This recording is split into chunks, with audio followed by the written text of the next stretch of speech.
Luna Maya banjir doa segera menikah susul BCL. Luna Maya didoakan segera menikah dengan pria idamannya. Hal tersebut disampaikan setelah rekan artis BCL menikah dengan Tiko Aryawardana. Doa dan harapan buat Luna Maya mengemuka di media sosial, terutama setelah sang artis beri ucapan selamat kepada BCL. Kehidupan asmara Luna Maya memang kerap mendapatkan perhatian dari netizen. Apalagi sejak mantan kekasih Ariel Noah ini berpacaran dengan aktor muda Maxime Boutir. Tak sedikit warganet yang berharap Luna Maya bisa segera menikah dengan sang pacar. Harapan yang sama juga diungkapkan warganet ketika melihat Luna Maya menghadiri pernikahan BCL dan Tiko Aryawardana pada Sabtu, tanggal 2 Desember tahun 2023, di Bali. Dalam unggahan media sosialnya, Luna Maya sempat memberikan ucapan selamat pada pelantun Suni tersebut.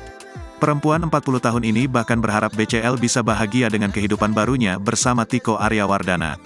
Selamat menikah, bahagia selamanya, tulis Luna Maya di Instagram, Sabtu, tanggal 2 Desember tahun 2023. Postingan tersebut pun langsung menuai komentar netizen.